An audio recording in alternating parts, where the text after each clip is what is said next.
Hi there, I'm Kate McClellan, and I've been a professional wedding planner for over 20 years now. I started Planning Collective when I noticed that though most couples are super excited about getting engaged, they quickly feel overwhelmed and intimidated by the actual process of planning their weddings. If left unchecked, this can lead to massive burnout and the urge to scrap all your plans and just elope. While this is totally normal, you don't have to sacrifice your sanity for your dream wedding. In the Wedding Planning Collective podcast, I'm going to share the processes, tips, and tools that all engaged couples like you need to feel confident, supported, and excited about your wedding plans again. Let's get started. Hey there, before we get to the episode, I have a quick question for you. Have you been unsuccessfully trying to shake that feeling that you're forgetting something when it comes to your wedding? You've got the Knot app and you've downloaded countless other planning checklists, but you just can't get rid of that sneaking suspicion that there's something you don't know yet. It's a very common feeling when it comes to wedding planning. So much so that I decided to put together a free resource to help get rid of what I call FOWO, the fear of wedding oversight. Yes, it does include that 12-month task checklist, but that's just the start. In addition to the ultimate wedding planning checklist, my new Don't Forget list also includes a wedding vendor checklist, your shopping list, a packing list for the wedding weekend, and a complete wedding item setup list to make sure that you are truly not forgetting anything when it comes to your wedding. And you heard me right, this list is free for you to grab right now. Just head over to planningcollective.com/forgetting and it's all yours. That's planningcollective.com/FORGETTING, and let's get rid of that FOWO together. All right, let's get on to the episode. Hey guys, Kate here. Welcome back to another episode of the Wedding Planning Collective podcast. Today, we're revisiting a topic that's both super exciting and a little bit intimidating, and that is planning a backyard wedding. Now, if your wedding will not be in a backyard, don't go away just yet, because a lot of what we're going to talk about today will pertain to unique venues where you're responsible for bringing everything in, like rentals, catering, setting up your own space. So just because you're not having a backyard wedding doesn't mean what we're going to talk about today will not be helpful. Being a wedding planner, I hear it all the time. People think, oh, we're going to have a backyard wedding because it's going to be cheaper and easier. And listen, I really do get the appeal of it. You have a blank canvas to create your perfect day, but that blank canvas quickly can become very overwhelming and expensive when you start adding everything up. So in this episode, we're going to break it down step by step to make sure your backyard wedding or unique venue wedding is everything you've dreamed of without the crazy stress. But before we get started, I have a little gift for you. I've put together another free guide that is specific to backyard weddings. It goes hand in hand with what we're going to talk about today and includes a bunch of different checklists and tools to make sure that if you are planning a wedding in a backyard, a tent, or any unique space, you absolutely need this checklist. You can grab it at planningcollective.com/free guides, and trust me, it is going to be a lifesaver. Let's talk about why backyard weddings or tented weddings can be tricky. The reality is they're often seen as more laid back or budget friendly, and they certainly can be. I don't want to take that away from anything, but they do come with their own set of challenges compared to a traditional venue, especially if you still want the formality of a wedding that you would have at a traditional venue. The biggest one is you're turning a non-traditional space into a fully functioning event venue, which means you're responsible for everything from seating to staffing, restrooms to power. And I've seen couples get caught off guard by the unexpected costs of rentals, staffing, people needed to pull it off, and how much time it's actually going to take to pull this off. But don't worry, because with this episode and the free guide, we're going to go over the 8 steps for having a successful backyard or unique venue wedding.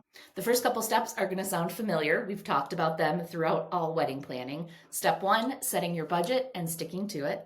Step 2, your guest list, and why that matters a lot more than you might think.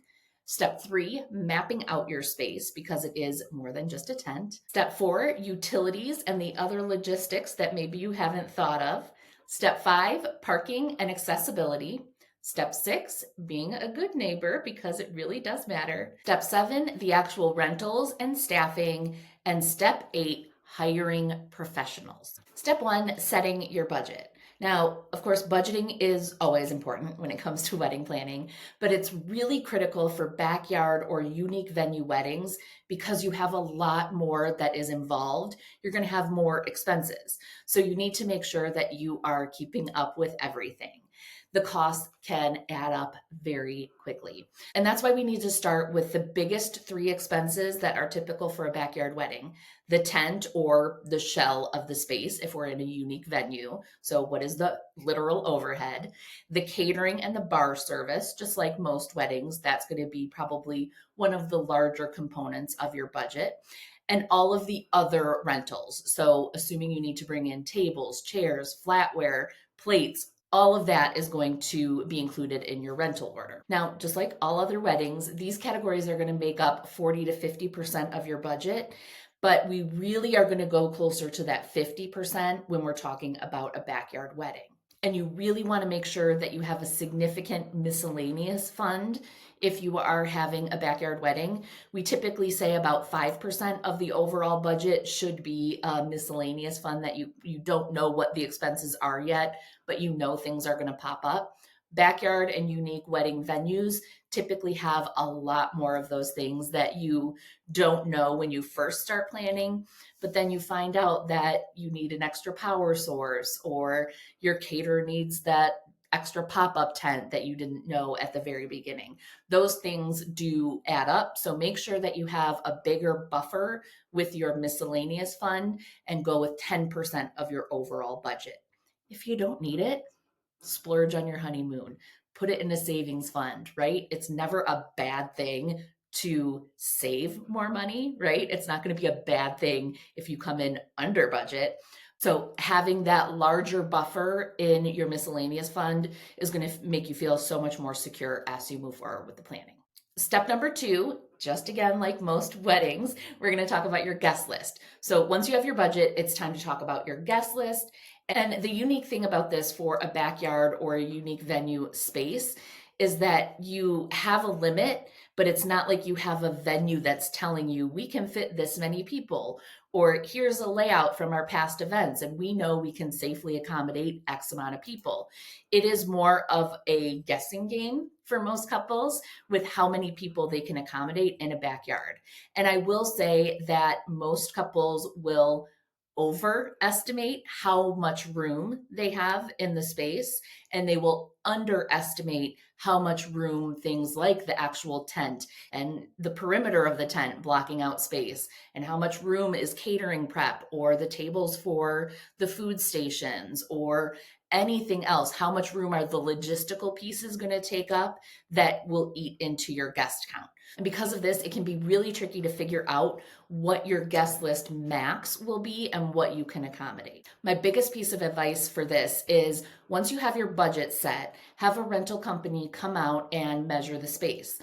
They'll be able to let you know what size tent you can safely accommodate in the different area or wherever you're planning on having the reception.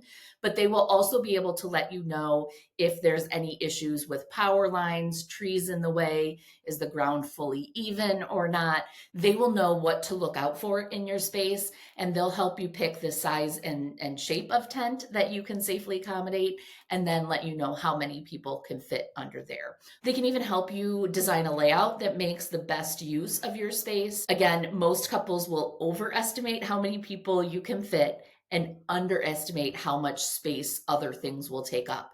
So make sure you're doing this in the early stages so you don't have like a shock after you've sent out the save the dates that you can only accommodate 80% of the guests that you thought you could. And that takes us right into step number 3, mapping out your space. Let's talk about the different zones that you'll need. You're not just setting up a tent, you're creating an entire event. So we want to talk about the flow of the guests and the flow of the day. Where will they be parking? Where will the ceremony be? Will it be in the same spot as the cocktail hour or the reception, or do you want completely separate areas? Where will the guests then go after the ceremony for cocktail hour? Do you plan on having a dedicated dining space? And then how will you transition into dancing and the end of the night? Don't forget about the practical areas like catering prep, the bar, storage, a place for gifts, and the restrooms. And here's a pro tip that might sound a little obvious, but always have a backup plan for bad weather. Whether it's having a larger tent so you can accommodate both the ceremony and the reception, or an indoor space to move into if you need to, but don't leave it to chance. Most of the time, we don't need to use that weather backup plan, but if you don't have it, it's going to create chaos if something comes up or Mother Nature isn't on your side the week of the wedding. Step number 4, let's talk about utilities and the other logistical items. These are some of the more overlooked pieces in backyard weddings or unique venues, especially power sources. If you're having a band, a DJ, or lighting, or even just a coffee station, you will need a reliable power source nearby. Make sure you know where your electrical outlets are and what is on what circuit. If you need to bring in extra power, you can consider renting a generator. Most events can run safely from the power from the house with the lighting for the tent. If you have just a DJ and minimal power that you might need for items in the tent, if you have a band or a lot of different lights in your tent or various different components that you're going to need to use electricity for, I really recommend renting a generator, even if you don't want to plug it in or you don't use it until like the band is up and going so you don't hear it. Some are quieter these days. I recommend just having it because I will say power goes out, party's done, right? And you might be shocked to hear that one of the biggest culprits for blowing a fuse at a wedding is not the band, it's the coffee percolators. So make sure that either you have those brewing in the house on a different circuit, and also if you're running fans, things like that. So make sure that you're talking to your rental company, your band, and your caterer about what power source they need. And if you're in an older house, or if it's an older house that you're pulling power from, talk to an electrician so that you know what circuits you can safely use, or if you need to bring in that generator. Access to water is another big thing that a lot of couples don't think about in the earlier stages. Your caterer will definitely need it, and if you have restroom trailers, they'll likely need to connect to a water source. So even if you're planning on using bottled water for all of the guests for the drinkable water, you may still need to have access to water for some of your vendors. Step number 5, parking and accessibility. This is another one that is often kind of pushed aside at the beginning. And depending on your guest list, you're going to need enough parking spaces for everyone or valet service if parking is tight. While valet is very important if you have a lot of older guests that you don't want to have to walk from a long distance down the street, it also helps if you have a tight area that you're using for parking. The guests may not know what your plan is for parking or how you're envisioning the parking lot to be filled or the parking area to be filled. If you have valet, you can let them know exactly how you want them to park so that you can fit all of the cars you need to. Don't forget about the vendors because they will also be bringing their vehicles to the wedding. They will need to unload and set up, so they'll need to be able to have access to get to the tent area or wherever the wedding will be. And then usually they'll move their car and get out of the way. So, but just make sure that you're including them in the count, especially catering. If you are really limited on parking, talk to your vendors because they can maybe carpool. We've had caterers meet at a school lot and then carpool over to the actual space, just so we're kind of limiting the cars that are on site. Another thing to think about is talking to your caterer about how they're going to load in and load out. Many caterers will send a team earlier in the day that will start getting things set up. They'll start prepping the area, they'll set the tables, they'll start setting the bar. And then about an hour before the event is when like the chef and the food truck will come in. I don't mean food truck like you go to a festival and there's a food truck. They will bring a separate truck so that the food is fresh. The food comes in later than the prep staff just so it's fresh and hot. But the problem can be, depending on your layout, how is that truck getting from where it comes in, so wherever your drive is, to where the tent is or where the food service will be, and then how is it getting out? We have had scenarios where the truck comes in before the ceremony, before the guests arrive, but then you need to make sure you know how that truck is getting out once the guests are there. It obviously can't cut through the ceremony area if the guests are there.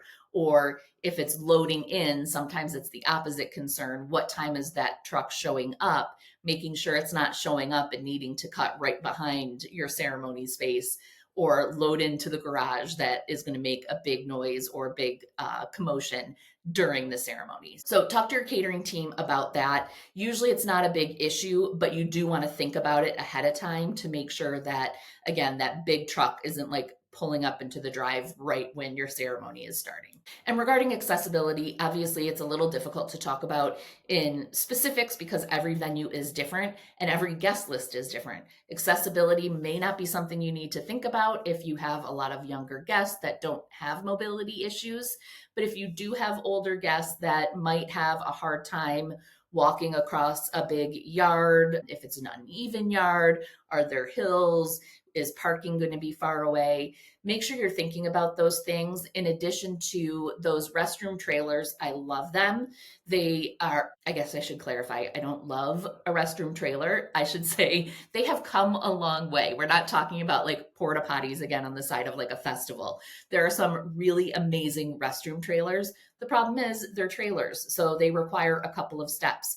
If you have some guests that's going to be an issue, you need to make sure that they either have an accessible bathroom within the house. So most of our backyard clients don't want the guests coming into the house, but you can make exceptions. If somebody needs to use a walker or a wheelchair, those steps are not going to work.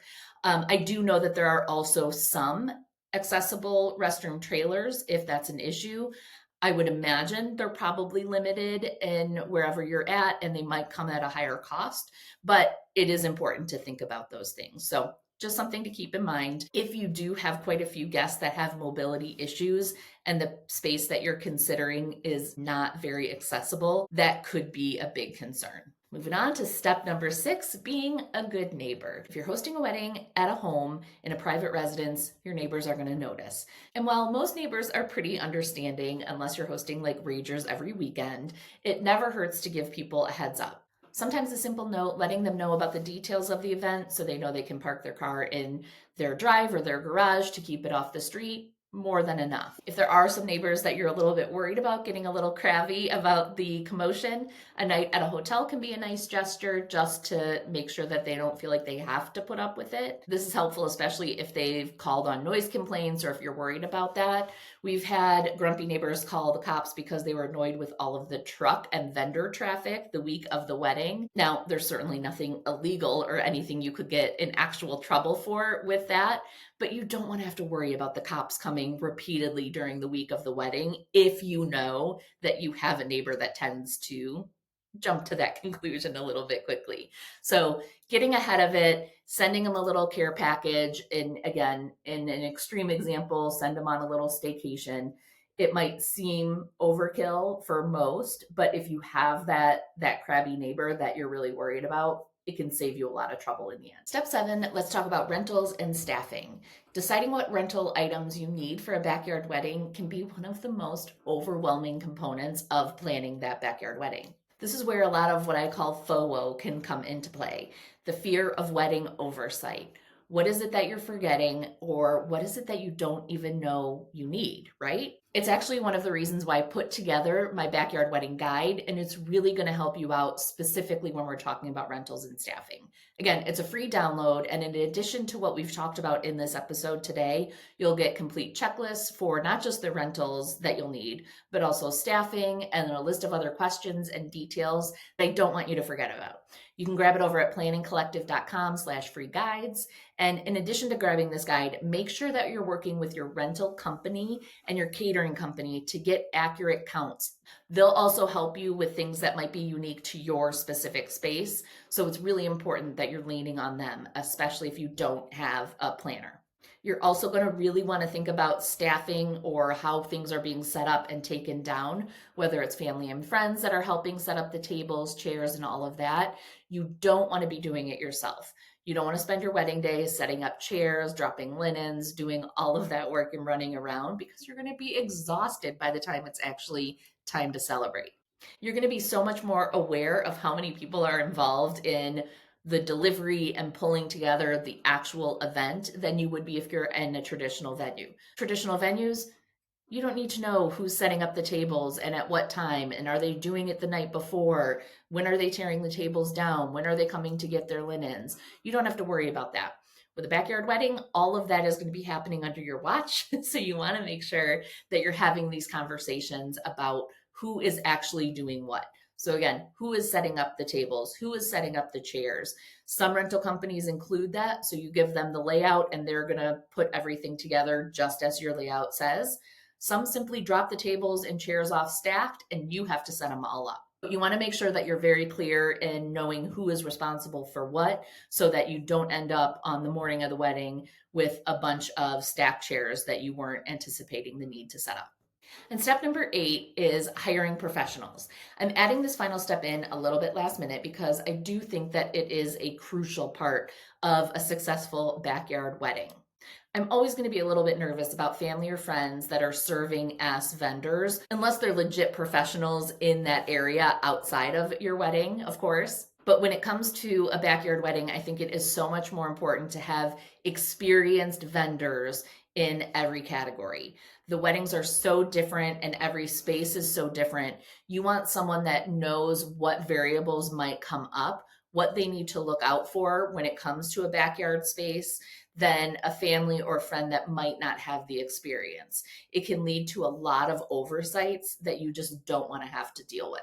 Now, ideally, you're able to bring in at least a day or month of coordinator to help you with all of this, if not partial or full service wedding planner to help you through the entire process. But whether that is in your budget or not, make sure that you're not cutting corners with your other vendors. They will all be able to work with you on what they need regarding what rentals, what setup items they need, the timeline of what they need, so there aren't any big crazy surprises on the day of the wedding. That's what we're trying to avoid.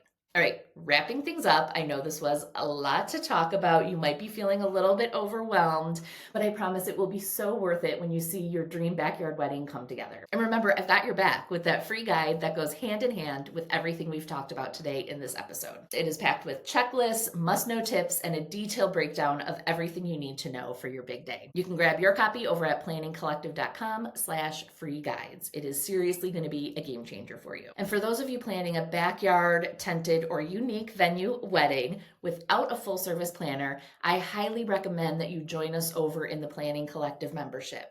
You'll have access to even more planning templates, checklists, and resources, but most importantly, we'll have plenty of opportunities for me to help talk you through your specific wedding details and questions in our office hour calls. You can find more information at planningcollective.com/membership, and I really hope to see you there. If you found this episode helpful, I would love it if you could take a couple seconds to leave a quick review on Apple, Spotify, or subscribe over on YouTube. It helps other couples find the help that they need, and it would absolutely make my day to know that I am helping you through the stress of wedding planning. Thank you so much for listening, and I will catch you in the next episode.